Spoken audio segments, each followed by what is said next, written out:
Adam Ferguson starts.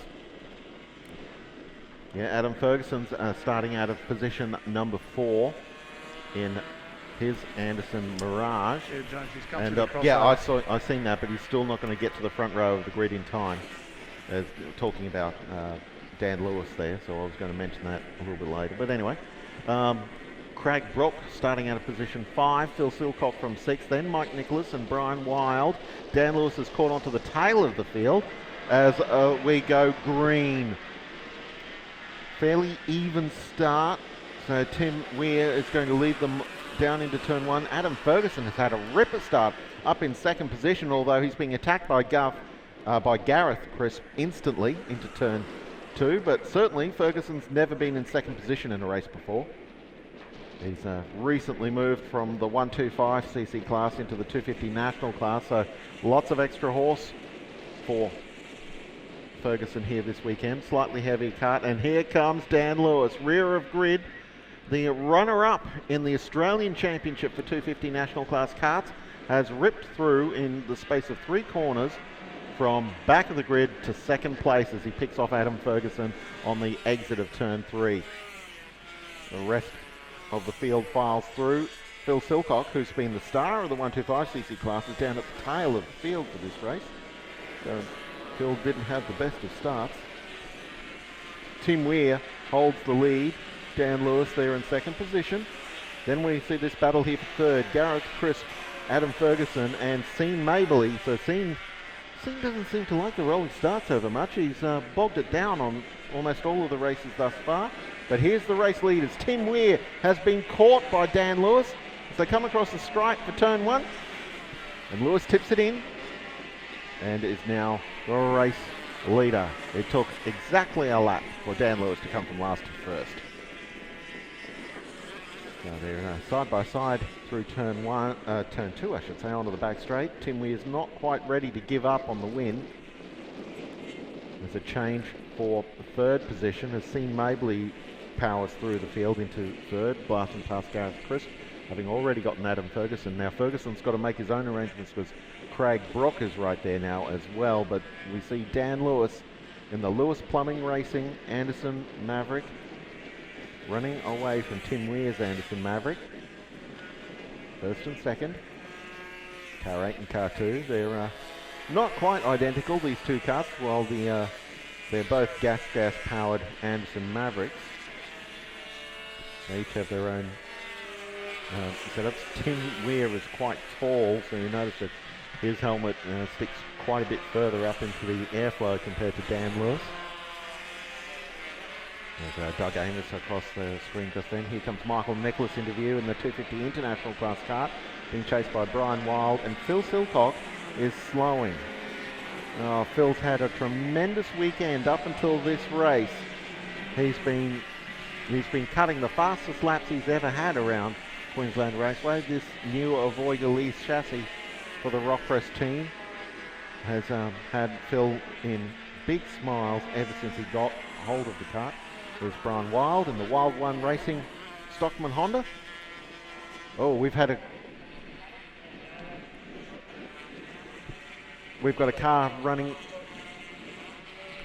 very slowly through turn 2 at the moment. I'm thinking it might be Gareth Crisp. I hope it isn't, because he was going great guns up at the front of the field, but it looks like it is. It's the kart number 101.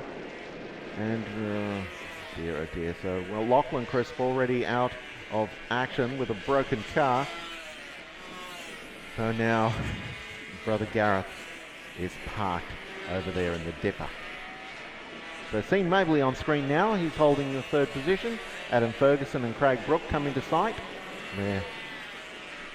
Now what is now fourth and fifth. There's Chris Hayes leading Doug Amos in the 125cc class. There's Gareth Crisp walking sadly away from the ADE Rotax.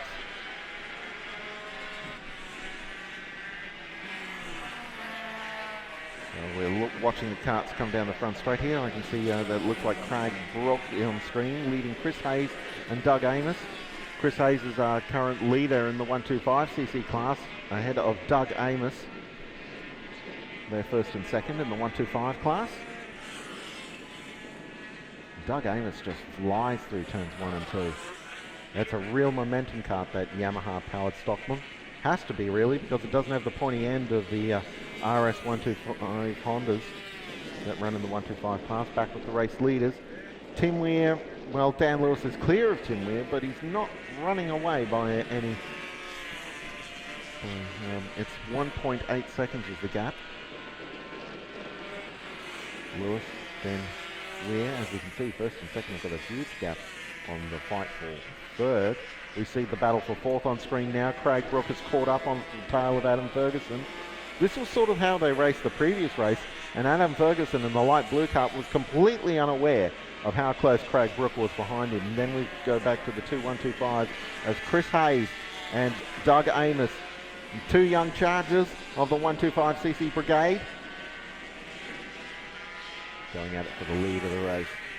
Here's Ferguson and Brook. The battle for fourth continues as Phil Silcock emerges from pit lane, so they've had a look at the kart.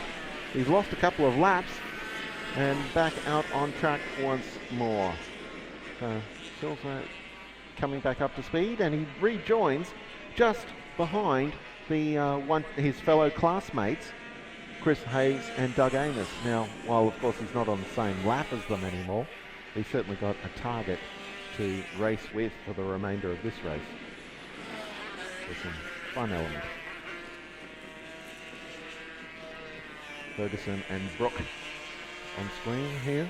They're continuing their fight on for fourth. As we see the battle for sixth just behind is getting a bit fraught there. Doug Amos was right up alongside Chris Hayes under brakes into turn 3. And here they come. Oh, he didn't quite get to them, but there's Ferguson and Brook once more. It's now turn 5 here at Queensland Raceway for Superkarts is taken absolutely flat. It's a kink rather than a corner. Most of the corners here at Queensland Raceway are flat for the Superkarts. They brake for 3, they brake for 4 and 6. But 5 is taken at full power, and 1 and 2 is either full power or maybe feather slightly, depending on your grip levels. Chris Hayes is pulling away from Doug Amos in the battle at the front of the 125 class. See that on screen right now. And we're looking at Craig Brook in the Racetech 54 entry, chasing down Adam Ferguson. Ferguson and Brook are matching lap times, 21.1s. As Tim Weir comes on screen here now in second position.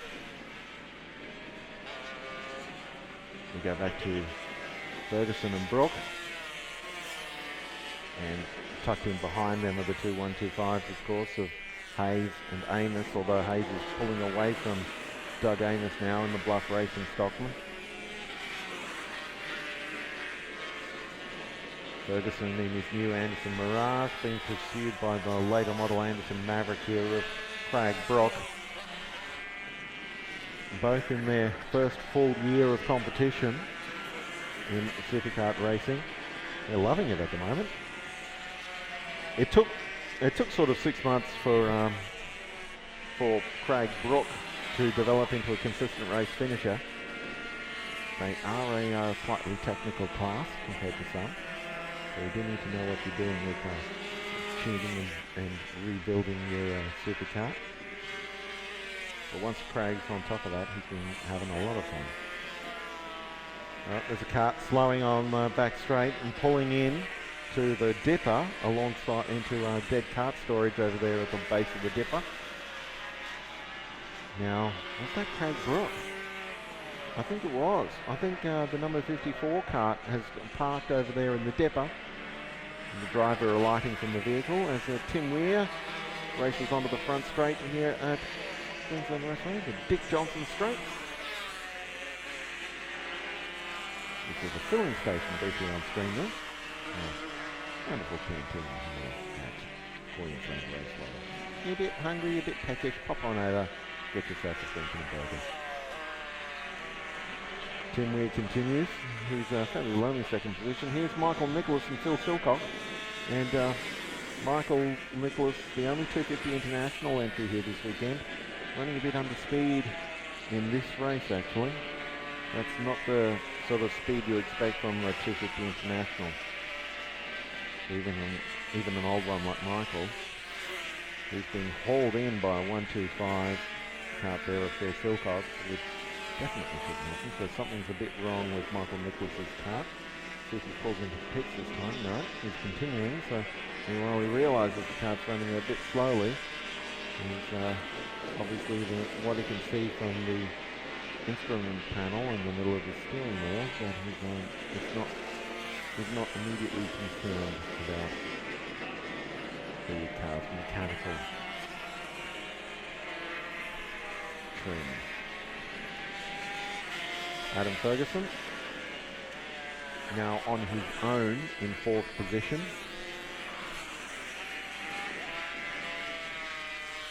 Actually, not so much on his own, because Chris Hayes is back there. He's left Doug Amos behind, so we might see Chris Hayes here on screen now, climb up onto the tail of Adam Ferguson.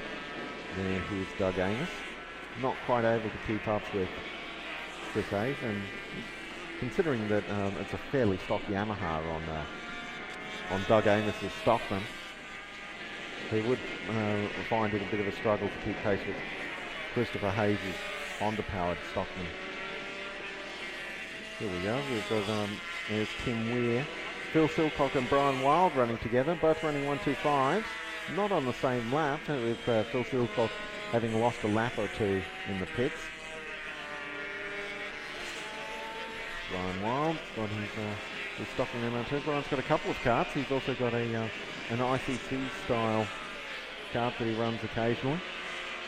Tends to run the Stockman here at Queensland Raceway in the ICC kart at Lakeside.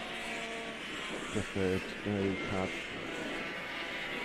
seem to prefer how they run it. The aerodynamics more crucial here at Queensland Raceway than it is at Lakeside. The sleeker Stockman MR2 is the kart that Brian generally chooses to run here over the Wild One Racing. Adam Ferguson coming across the top just then, being pursued by Chris Hayes. Looking at the lap charts, Ferguson is lapping, and he's lapping around a second lap faster, so Chris Hayes isn't catching him at all. So right at the moment, while Ferguson can't do anything about catching Sean Maberly in front of him, he's certainly not being threatened by Chris Hayes from behind.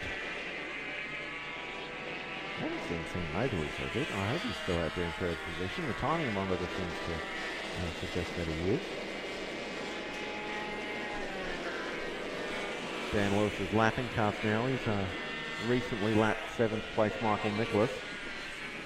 And he's about to complete lap number 10 for the Superkarts.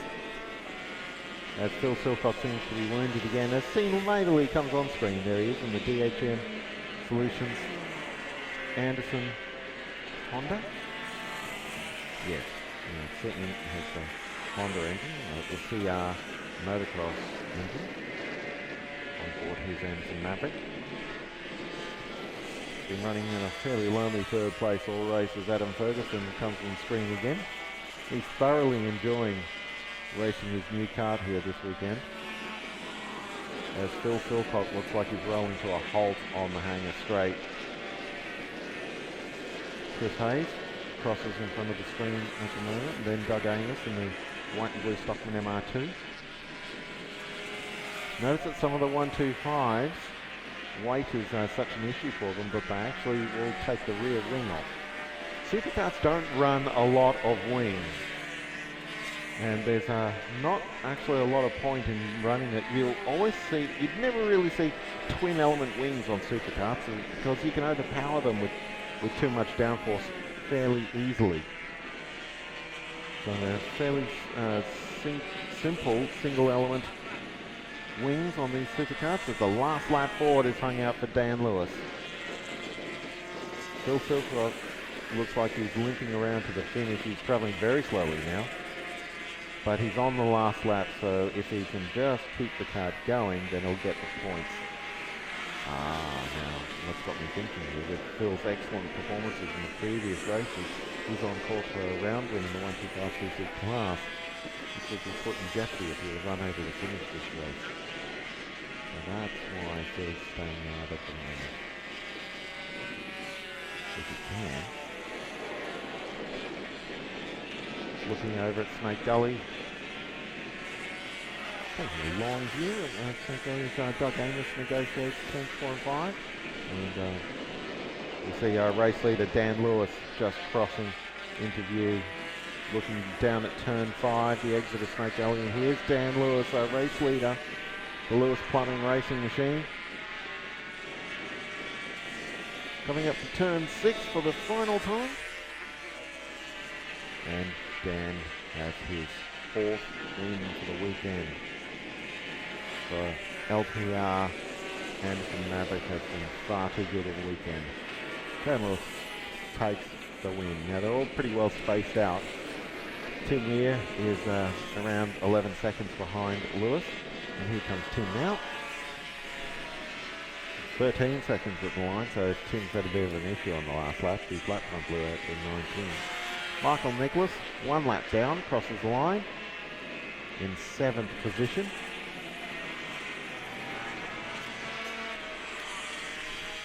A bit of a wait for the next 2 cars to come around. Now here's Phil Silcock, who's found a bit of extra speed to try and get home on this last lap. Sean Maverley crosses the line in 3rd in the DHM Solutions Anderson Honda. Then Phil Silcock in the Rockcrest Stockman Honda. Silcock will be classified 9th. Brian Wild crosses the line in 8th position. Here's Adam Ferguson in 4th. So we're only waiting now on Chris Hayes and Doug Amos. Chris Hayes is coming